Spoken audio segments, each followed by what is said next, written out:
அனைவருக்கும் வணக்கம். உலக மகளிர் தின சிறப்பு பதிவு 2 நம் சேனலுக்காக வழங்கியிருப்பவர் டாக்டர் விஜயா ரவிச்சந்திரன். இவரை பற்றி I'm a civil engineer, master's and PhD in ocean engineering from IIT Madras. நான் வந்து senior scientist in national institute of ocean technology. I work on beach restoration. காணாமல் போன பீச் எல்லாம் திருப்பி பழையபடி கொண்டு வருவேன். அப்புறம் planning and management of NIOT, இதை நான் தான் ஹெட்டு. அப்புறம் இன்ஃப்ராஸ்ட்ரக்சர் டெவலப்மெண்ட் நெல்லூரில் பெரிய பெரிய ப்ராஜெக்ட்லாம் எனக்கு இருக்குது.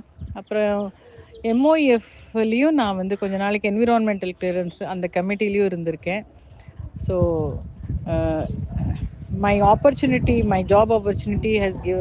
job has given me opportunity to travel all along the coastline of India.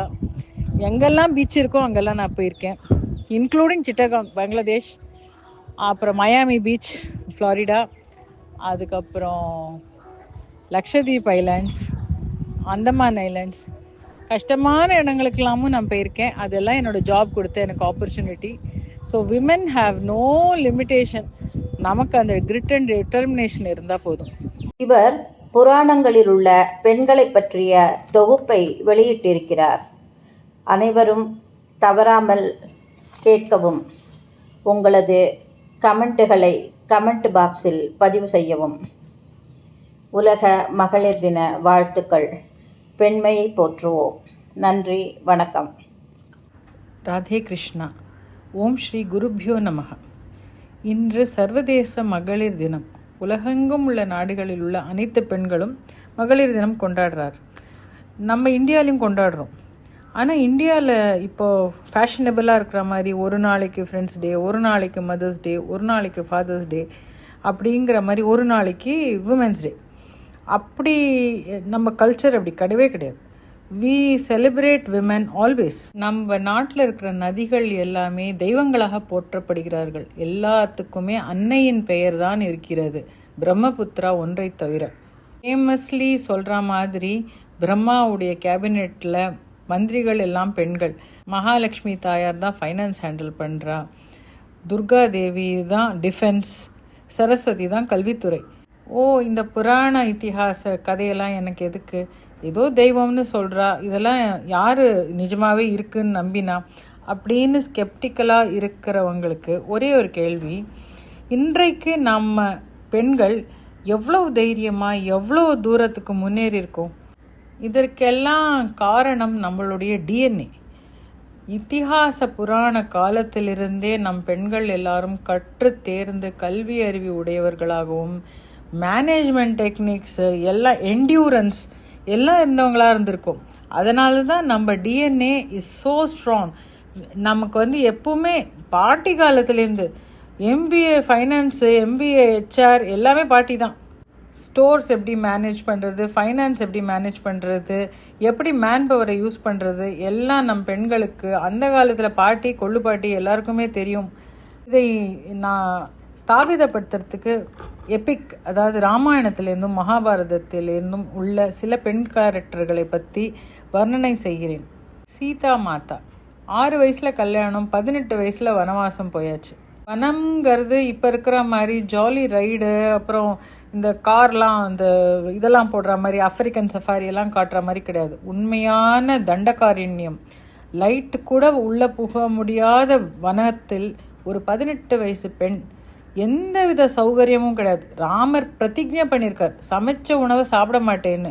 அதனால் அங்கே கிடைக்கும் காயும் கனியும் என்னைக்கு என்ன கிடைக்கிறதோ, காலில் செருப்பு கிடையாது, கனமான வனங்கள், எத்தனை விதமான விஷ ஜந்துக்கள், கோரமான மிருகங்கள் எல்லாமே இந்த விந்தியா அந்த அந்த ஃபாரஸ்டில் இருந்திருக்கும். அதுக்கெல்லாம் சீதாதேவி பயப்பட்டதாகவே தெரியல. ராமர் இருந்தார், லக்ஷ்மணன் இருந்தார், கூட பயப்படுறதுக்கு ஒன்றும் இல்லைன்னு சொல்லலாம். ஆனால் என்டியூர் பண்ணுறது சீதாதேவி தானே. அவங்க தானே அதை என்டியூர் பண்ணி, she had to endure the entire suffering. என்ன அரண்மனையில் வளர்ந்த பெண்மணி, எத்தனை சொகுசு வாழ்க்கை, எத்தனை தாதி பெண்கள், எத்தனை சிஸ்ருஷைகள்.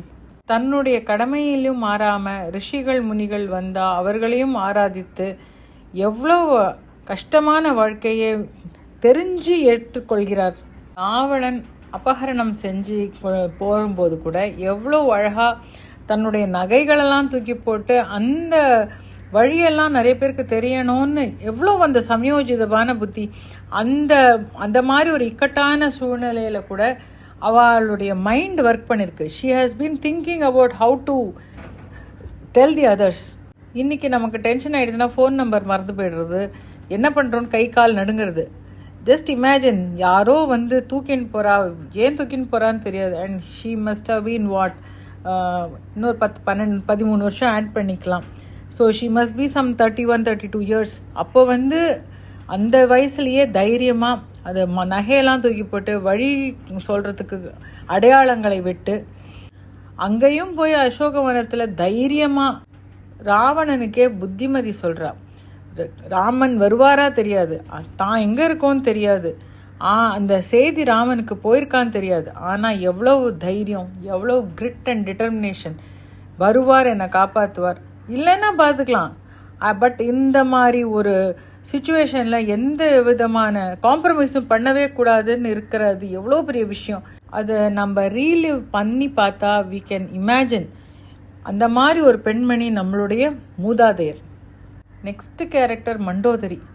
தன்னுடைய கணவன் செய்வது தவறு என்று எடுத்து கூறியவள். எவ்வளோ தைரியம். எப்பேற்பட்ட ராவணனாக இருந்தா என்ன, நீ பண்ணுற தப்பு அப்படின்னு சொல்கிறா. கடைசியில் ராவணன் இறந்து போன அப்புறம் கூட அழுது புலம்பரிச்சு ராமனை திட்டலை. ராவணா, உன்னுடைய செயல்களால் தான் நீ இறந்து போன, யாராலையுமே உன்னை கொல்ல முடியாது, ஆனால் உன்னுடைய ஆசையினால் தான் நீ வீணா போன அப்படின்னு அப்பவும் நடுநிலையாக நின்று சொல்ல முடியறது மண்டோதரியால்.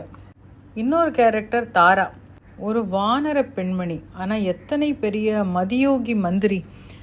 எப்போ வாலிய சுக்ரீவன் சண்டைக்கு அழைச்சானோ அப்போவே அவள் வார்ன் பண்ணுறா, யாரோ 2 பேர் பலசாலிகளோடு வந்திருக்கா, நீ போகாதே, இது சரியில்லை அப்படின்னு. வாலிய கொல்லப்பட்ட பின்பும் அவள் தைரியமாக நின்று பேசி தன்னுடைய மகனான அங்கதனையும் அரசாங்கத்தில் ஈடுபடுத்தி கடைசி வரைக்கும் துணை நிற்கிறா அந்த சுக்ரீவனுக்கு. இவர்கள் 3 பேரும் நம்ம சினிமாவில் டிப்பிக்கலாக பார்க்குற ஸ்டீரியோ டைப்ஸை விட எவ்வளோ டிஃப்ரெண்ட். எல்லாமே தன்னுடைய சுயபுத்தியில் சொந்தமாக நிற்கிறவா. இப்போ மகாபாரதத்துக்கு வருவோம். குந்தி எவ்வளோ பெரிய ஸ்ட்ராங்கான கேரக்டர். தன்னுடைய கணவன் பாண்டுவோடைய இறப்புக்கு பிறகு தானே தைரியமாக அந்த 5 பிள்ளைகளை இன்க்ளூடிங் மாதிரி அவருடைய 2 பிள்ளைகள் எல்லாரையும் ஒரே மாதிரி வளர்த்து எவ்வளோ வீரமாக அனைத்து கலைகளையும் கற்றுக் கொடுத்து அவர்களை அதே சமயம் தார்மீகமாக தர்மவான்களா நியாயவான்களா நேர்மையாக எவ்வளோ அழகு. எத்தனை கஷ்டங்கள் வாரணாவரத்தத்தில் லாக்ஷா கிரகத்தில் அத்தனை தீக்கு மத்தியில் தப்பிச்சு கூட அவ்வளோ ஒரு லார்ஜ் ஹார்ட்டட்னஸ். உடனே போய் எடுத்தேன் கவுத்தேன்னு யாரையும் போய் சண்டை போட சொல்லலை. எப்படி ஒரு அட்ஜஸ்ட் பண்ணி எத்தனை கஷ்டமான சூழ்நிலையிலையும் குடும்பத்துக்குள்ளேயே இருந்து அதை சால்வ் பண்ண ட்ரை பண்ணுறா. எப்பேற்பட்ட ஒரு லார்ஜ் ஹார்ட்டட் லேடி. அதே சமயம் ரொம்ப தைரியமாக நியாயத்துக்காக போராட வைக்கிறா. கடைசியில் 13 வருஷம் 12 வருஷம் வனவாசம், 1 வருஷம் அஜ்ஞாதவாசம் முடிஞ்சப்புறம் இவர்கள்